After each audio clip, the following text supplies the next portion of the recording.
அனைவருக்கும் வணக்கம். இன்றைக்கி நம்ம மகாபாரதத்தில் துரோணர் செய்த தவறை பற்றி பார்க்க போகிறோம். நம்ம சேனலை சப்ஸ்கிரைப் பண்ணாதவங்க மறக்காமல் சப்ஸ்கிரைப் பண்ணிவிடுங்க. கதைக்குள்ளே போகலாம் வாங்க. குருஷேத்திர யுத்தம் முடிஞ்சிருச்சு. அஸ்தினாபுரத்து அரசனாக தருமன் முடிசூட்டி கொண்டுட்டான். பாண்டவர்களோட வம்சத்தையே அழிக்க முயன்றதால் பெற்ற சாபத்தினால் மன நிம்மதியின்றி துரோணரோட மகன் அஸ்வத்தாமன் அலைஞ்சிக்கிட்டு இருந்தான். அவன் மனதில் ஒரு சந்தேகம் ஆட்டி படைச்சது. என் தந்தை சத்தியவான். செஞ்சோற்று கடன் தீர்ப்பதற்காக தான் துரியோதனனுக்காக ஆதரவாக போர் புரிஞ்சார். ஆனால் அவரை பாண்டவர்கள் நான் இறந்ததாக போய் சொல்லி அநியாயமாக கொண்டுட்டாங்க. என் தந்தை செய்த தவறு என்ன என மனதுக்குள்ளேயே புலம்பிக் கொண்டிருந்தான். ஒரு நாள் அவன் கிருஷ்ணரை சந்தித்தான். கிருஷ்ணர் மீது அவனுக்கு கோபம் இருந்தாலும் தன் கேள்விக்கு கிருஷ்ணரை தவிர வேறு யாரும் பதில் சொல்ல முடியாதுன்ற காரணத்தால் அவர்கிட்டயே தன் மனதில் இருந்த சந்தேகத்தை கேட்குறான். என் தந்தையை பாண்டவர்கள் அநியாயமாக கொன்றதற்கு நீயும் காரணமாக இருந்தேல்ல, அவர் செய்த தவறு தான் என்ன, எனக்கு சொல்லு கிருஷ்ணான்னு கேட்குறான். கிருஷ்ணன் சிரிச்சுக்கிட்டே சொல்கிறாரு, செய்த பாவத்துக்கு யாராக இருந்தாலும் தண்டனையை அனுபவிச்சு தானே ஆகணும்னு சொல்கிறாரு. என் தந்தை என்ன பாவம் செய்தார் அப்படின்னு அஸ்வத்தாமன் கேட்குறான். அதுக்கு கிருஷ்ணன், உன் தந்தை அனைத்து சாஸ்திரங்களையும் கற்றவர், ஆனால் ஏழையாக இருந்தார். அவரை கௌரவர்களுக்கும் பாண்டவர்களுக்கும் குருவாக பீஷ்மர் நியமித்தார்.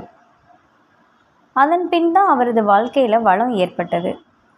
கௌரவர்களுக்கும் பாண்டவர்களுக்கும் சகல வில்வித்தை உட்பட அனைத்தையும் கற்றுக் கொடுத்தாரு உன் தந்தை.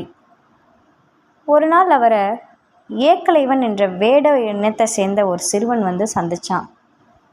தனக்கு வில்வித்தை கற்றுக் கொடுங்கன்னு உன் தந்தை கிட்ட கேட்டான். அரச குமாரர்களுக்கு சொல்லித்தர்றதால ஏக்கலைவனுக்கு கற்றுத்தர மறுத்துட்டாரு துரோணர். ஆனால் ஏக்கலைவன் உன் தந்தையை போல மண்ணில் சிலை செஞ்சு குருவாக வழிபட்டு வில்வித்தையை தானாக கற்றுக்கொண்டான். சில ஆண்டுகளுக்கு பின் ஒரு சந்தர்ப்பத்தில் ஏக்கலைவனோட வில்வித்தை திறமை அர்ஜுனனுக்கு தெரிஞ்சது. அர்ஜுனன் துரோணர்கிட்ட இதனை தெரிவித்தான். அரண்மனை பணி போயிடுன்ற சுயநலத்தின் காரணமாக உன்னோட தந்தை சுயநலமாக நடந்து கொண்டார். ஏக்கலைவனை வரவழைச்சு உன் தந்தை வில்வித்தைக்கு மிகவும் தேவையான கட்ட விரலை குரு காணிக்கையாக ஏக்கலைவன்கிட்ட உன் தந்தை கேட்டு பெற்றுக்கொண்டார்.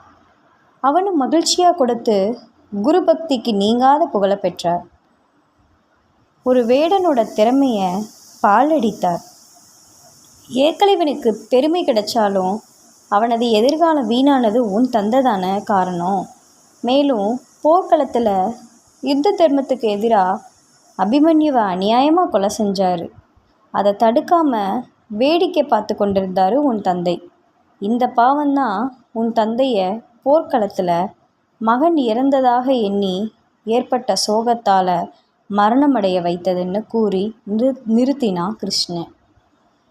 பார்த்தீங்களா மக்களே, துரோணர் செஞ்ச தவறு அவரோட சுயநலத்துக்காக அர்ஜுனனை காட்டிலும் ஒரு சிறந்த வில்லாளனான ஏக்கலைவனோட கட்ட விரலை பெற்றது.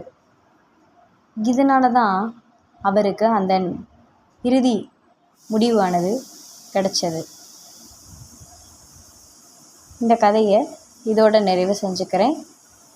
மேலும் இது போன்ற கதைகளை கேட்கறதுக்கு நம்ம சேனலை மறக்காமல் ஃபாலோ பண்ணுங்கள், சப்ஸ்கிரைப் பண்ணிடுங்க.